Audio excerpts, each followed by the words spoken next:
بسم اللہ الرحمن الرحیم بسم اللہ الرحمن الرحیم الحمدللہ وکفا وسلام علی عبادہ الذین اصطفى اما بعد۔ عزیز طلبہ، دروس فقہ المعاملات المالیہ کے سلسلہ کے اندر موضوع نمبر 10 تھا، معاصر اور جدید تحقیقات۔ اس موضوع کے اندر ہم نے اپنا ایک ذیلی عنوان شروع کیا تھا، LC کا تعارفی اور فقہی جائزہ، اور اس موضوع کے ہم نے 8 نکات آپ کے سامنے رکھے تھے، تعارف و طریقہ کار سے لے کر شرعی متبادل تک۔ تو گزشتہ جو نشست تھی اس میں ہم نے پہلے 4 نکات کی تفصیل آپ کے سامنے عرض کر دی تھی: تعارف و طریقہ کار، LC کے مراحل، اطراف و فریق، LC کے اقسام۔ ان 4 نکات کے بعد آج کی اس نشست کے اندر ہم 5واں جو نقطہ ہے فقہی حیثیت، اس پر کچھ تفصیل آپ کے سامنے عرض کریں گے۔ 5واں جو نقطہ ہے یا 5واں جو عنوان ہے وہ ہے فقہی حیثیت، یعنی یہ جو LC کا معاملہ ہے جس کی ساری تفصیل اور کچھ تعارف ہم نے دیکھ لیا، اس کی فقہی حیثیت کیا ہے؟ تو اس کی فقہی حیثیت کے لیے ہم نے 3 چیزوں کی فقہی حیثیت کو الگ الگ کر کے دیکھنا پڑے گا اس سارے معاملے کے اندر۔ تو تینوں چیزوں کی ہم الگ الگ فقہی حیثیت کو دیکھیں گے۔ سب سے پہلے ہم دیکھیں گے LC کے عقد کی فقہی حیثیت کیا ہے، یعنی ایک آدمی کا بینک کے پاس جانا اور بینک سے یہ مطالبہ کرنا کہ میرے لیے ایک ضمانت نامہ آپ جاری کرے جس میں یہ گارنٹی ہو کہ میں باہر سے مال منگواؤں اور اس مال کی قیمت کی ادائیگی کے ذمہ دار آپ ہوں گے، یعنی بینک ہوگا اس کے ذمہ دار مال کی ادائیگی کا اگر کچھ گڑبڑ ہوا۔ تو بینک اس طرح کی جو ضمانت نامہ جاری کرتا ہے اور گارنٹی فراہم کرتا ہے، اس کی شرعی حیثیت کیا ہے، ہم نے اس کو دیکھنا ہے۔ تو اس بارے میں جو راجح قول ہے، جس کو ہیئت المحاسبہ والمراجعہ یعنی ایوفی نے بھی معایر شرعیہ کے اندر اختیار کیا ہے، وہ یہ ہے کہ یہ جو LC کا معاملہ ہے یہ دراصل 2 عقود کا مجموعہ ہے، 2 کانٹریکٹس کا مجموعہ ہے۔ ایک ہے کفالہ اور دوسرا ہے وکالہ۔ کفالہ کا مطلب ہوتا ہے کفیل بننا، گارنٹی دینا۔ یہ LC کا معاملہ کفالہ تو اس لیے ہے کہ بینک جو ہے وہ خریدار کی طرف سے ادائیگی کی ضمانت لیتا ہے کہ اگر خریدار نے ادائیگی کی ذمہ دار یعنی ادائیگی نہ کی تو میں اس کی طرف سے ذمہ دار ہوں، یا بینک یہ کہتا ہے کہ بھئی اس آدمی کو یہ مال بیچ دو، بس قیمت میرے ذمہ داری ہے۔ تو یہ کفالہ ہے، اسی کو عقدی کفالہ کہتے ہیں۔ اور یہ وکالہ بھی ہے۔ وکالہ اس لیے ہے کہ بینک جو ہے خریدار کا وکیل بن کر اور بھی بہت سارے خدمات سر انجام دیتا ہے۔ عقدی کفالہ میں تو صرف یہ ہوتا ہے کہ ایک آدمی ہے وہ مقروض یا مدیون کی طرف سے گارنٹی یا ضمانت لے لیتا ہے کہ میں ادائیگی کر دوں گا، وہ تو یہاں بینک کر رہا ہے۔ لیکن اس کے علاوہ جو مزید سارے کام ہیں، یہ سارے کام بینک جو ہے بطور وکالت کے اور امپورٹر کے لیے وکیل بن کے کرتا ہے۔ LC تیار کرتا ہے، اس کو آگے پھر ایکسپورٹر کو بھیجتا ہے، پھر وہاں سے ایکسپورٹر جو کاغذات بھیجتا ہے بینک اس کو دیکھتا ہے اور اس کو LC کے ساتھ مطابقت کرتا ہے، تو یہ اور پھر اپنے امپورٹر کو اطلاع کرتا ہے۔ یہ سارے جو کام کرتا ہے بینک، یہ سارے کام بینک جو ہے وہ امپورٹر کے لیے وکیل بن کے کرتا ہے، تو اس لیے یہ عقدی وکالہ بھی ہے۔ تو بہرحال یہ عقدی کفالہ بھی ہے اور یہ عقدی وکالہ بھی ہے۔ حضرت شیخ الاسلام مفتی محمد تقی عثمانی صاحب دامت برکاتہ نے فقہ البیوع کے اندر بھی یہی لکھا ہے۔ حضرت نے لکھا ہے کہ اگرچہ تھوڑا سا ایک قدیم تصور جو کفالہ کا ہے اس سے یہ والا کفالہ تھوڑا سا مختلف ہے، لیکن ہے یہ عقدی کفالہ ہی۔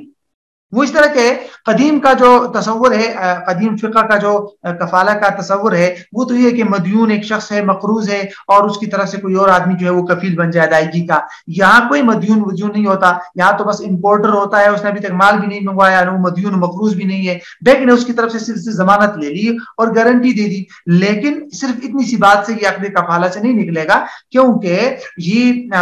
بینک جو ہے وہ جب خریدار کو یہ کہہ دیتا ہے کہ آپ کا اس کے اوپر جو بھی دین بنے گا، جو بھی قرض بنے گا، اس کا ذمہ دار میں ہوں، تو یہ وہ ہے کہ ایک مستقبل کی طرف منسوب کر دیا عقدی کفالہ کو۔ اس میں کوئی حرج نہیں ہے کہ بھئی اس کی ذمہ آپ کا جو دین لازم ہوگا اس کی ادائیگی میں ذمہ دار ہوں۔ بہرحال ہے یہ عقدی کفالہ، لیکن اس کے ساتھ ساتھ اس میں جو ہے وہ وکالہ کا عنصر بھی شامل ہے۔ تو یہ ایک رائے ہے جو راجح رائے ہے۔ اس کے علاوہ کچھ فقہاء نے، معاصر علماء نے مزید بھی کچھ آراء ذکر کی ہے۔ مثال کے طور پر دکتور عثمان شبیر نے اپنی کتاب فقہ المعاملات المالیہ کے اندر ایک رائے ذکر کی ہے کہ بھئی یہ صرف اور صرف عقد وکالہ ہے، اس میں کفالہ وفالہ نہیں ہے۔ اور شیخ جو ہے ڈاکٹر صدیق الضریر ان کی رائے یہ ہے کہ یہ صرف اور صرف وقت کفالہ ہے، اس میں وکالہ وغیرہ نہیں ہے، لیکن بہرحال راجح قول یہی ہے کہ یہ کفالہ اور وکالہ کا مجموعہ ہے۔ تو بہرحال یہ تو ہو گئی پہلے نقطے کی شرعی حیثیت کہ امپورٹر بینک سے جو مطالبہ کرتا ہے ضمانت نامے کا، اس کی فقہی حیثیت کیا ہے وہ ہم نے پڑھ لیا کہ یہ کفالہ اور وکالہ ہے۔ دوسری بات جس کی فقہی حیثیت دیکھنی ہے وہ ہے امپورٹر سے لی جانے والی رقم یا مارجن کی شرعی حیثیت۔ جیسے ہم نے پڑھا تھا اس میں کہ ایل سی کے اقسام میں کہ جب امپورٹر بینک کے پاس جاتا ہے اور ایل سی کھلواتا ہے تو کبھی کبھی کچھ رقم یا مکمل رقم دے دیتا ہے، تو وہ رقم بینک کے پاس جو پڑی ہوگی اس کی شرعی حیثیت کیا ہے؟ کیا وہ امانت ہے بینک کے پاس، یا امپورٹر جو بینک کے پاس رقم رکھتا ہے وہ امانت ہے یا قرض ہے یا بینک کی ہو گئی؟ تو اس کی شرعی حیثیت کیا ہے؟ حضرت استاد محترم مفتی تقی عثمانی صاحب دامت برکاتہ نے فقہ البیوع میں لکھا ہے کہ بینک جو رقم امپورٹر سے بطور مارجن لیتا ہے ایل سی کھلواتے وقت، اس رقم کی لینے کی دو حیثیتیں ہیں۔ ایک علی وجہ الاقتضاء لینا، یعنی علی وجہ الاقتضاء کا مطلب یہ ہوتا ہے کہ بینک اس رقم کو اپنا حق سمجھ کر وصول کر لے، اور بینک کہے کہ مجھے ویسے بھی بعد میں آپ کی طرف سے ادائیگی کرنی ہے، میری رقم دے دو، تو بینک نے اپنی رقم سمجھ کے اس سے لے لیا اور بعد میں اس کی طرف سے ادائیگی کرے گا۔ عمومی طور پر آج کل یہ صورتحال پیش آتی ہے، تو اس صورت کے اندر یہ رقم بینک کی ملکیت میں چلی جائے گی اور بینک بعد میں ادائیگی کرے گا، وہ الگ باب بحث ہے۔ دوسری صورت ہے علی وجہ الرسالہ، کہ بینک جو ہے وہ امپورٹرز کا وکیل بن کر اور اس کی رقم صرف آگے پہنچانے کی نیت سے امپورٹر سے رقم لیتا ہے، تو اس کی حیثیت جو ہے وہ پھر امانت کی ہوگی۔ ہاں بینک اس کو اپنی رقم کے ساتھ خلط ملط کرتا ہے یا اس کو استعمال کرتا ہے تو اس کی وجہ سے بینک جو ہے پر اس رقم کا ضمان لازم آ جائے گا اور بینک بعد میں اس کی طرف سے ادائیگی وغیرہ کرے گا، وہ الگ بحث ہے، لیکن اصل اصول یہ ہے کہ یہ رقم امانت کی ہوگی۔ لیکن آج کل عمومی طور پر یہ صورتحال پیش نہیں آتی، بینک امپورٹر سے جب مارجن کے طور پر رقم لیتا ہے تو وہ اپنے حق کے طور پر اور اعلیٰ وجہ الاقتضاء لیتا ہے، اور امپورٹر بھی اسی بنیاد پہ دیتا ہے کہ بعد میں ویسے بھی بینک نے ادا کرنا ہے، لہٰذا بینک کا جو حق بنتا ہے وہ ابھی سے بینک کو دے دیا جائے، لہٰذا بینک اس کا مالک بن جائے گا۔ تیسری چیز جس کی فقہی حیثیت دیکھنی ہے وہ ہے مراسل بینک کی حیثیت۔ مراسل بینک کے بارے میں ہم نے پڑھا تھا کہ باہر کے یعنی امپورٹر یا ایکسپورٹر، امپورٹر نہیں ایکسپورٹر یا فروخت کنندہ جو باہر سے مال بھیجے گا، اگر خود ہی وہ اپنا کوئی بینک مقرر کر کے یہ کہہ دیتا ہے، یعنی مثلا ایل سی کھولنے والے بینک سے یہ کہہ دیتا ہے کہ ایل سی اور قیمت وغیرہ اس بینک کو بیچ دی جائے، تو وہ بینک جو ہے وہ فروخت کنندہ یا ایکسپورٹر کا وکیل ہو جائے گا۔ یعنی اگر ایکسپورٹر نے اپنے علاقے میں کسی بینک کو کے ساتھ معاملہ کر دیا، اس کو خود متعین کر دیا اور ایل سی جاری کرنے والے بینک کو کہہ دیا ایکسپورٹر نے کہ آپ نے ایل سی بھیجنی ہے اور بھی کاغذات بھیجنے ہیں یا کوئی بھی رابطہ کرنا ہے، آپ نے میرے اس بینک سے رابطہ کرنا ہے، یہ بینک میرا وکیل ہے، تو ٹھیک ہے وہ بینک اس کا وکیل ہو جائے گا، تو اس کی فقہی حیثیت وکالت کی ہو جائے گی۔ لیکن کبھی کبھی ہم نے یہ بھی دیکھا تھا کہ ایل سی جاری کرنے والا بینک جو ہوتا ہے وہ براہ راست فروخت کنندہ یا ایکسپورٹر سے رابطہ نہیں کرتا، وہ کبھی کبھی اپنے لیے بھی وہاں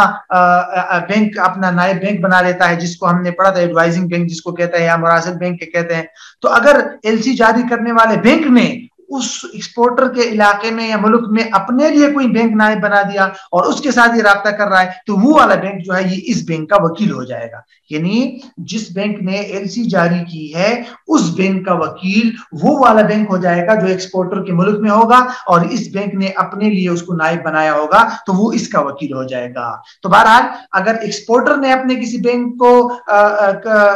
ساتھ بات کر کے اور ایل سی جاری کرنے والے بینک کو کہہ دیا کہ میرے اس بینک کے ساتھ رابطہ کرے تو وہ پھر ایکسپورٹر کا وکیل ہوگا۔ لیکن اگر ایل سی جاری کرنے والے بینک نے کسی بینک کے ساتھ خود رابطہ کر کے اور اس کو اپنا وکیل بنا دیا کہ بھئی آپ ایکسپورٹر کے ساتھ رابطہ کرے، تو پھر وہ بینک اس ایل سی جاری کرنے والے بینک کا وکیل ہوگا۔ تو اس میں بار صورت مراسل بینک کی حیثیت وکالت ہی کی ہے کہ یہ بینک کبھی جو ہے وہ ایکسپورٹر کا وکیل ہو جائے گا اور کبھی جو ہے ایل سی جاری کرنے والے بینک کا وکیل ہوگا۔ تو بہرحال یہ اس کی فقہ حیثیت کے بارے میں جو 3 نکات تھے وہ آپ کے سامنے آ گئے، تو یہ 5واں نقطہ ہمارا مکمل ہو گیا۔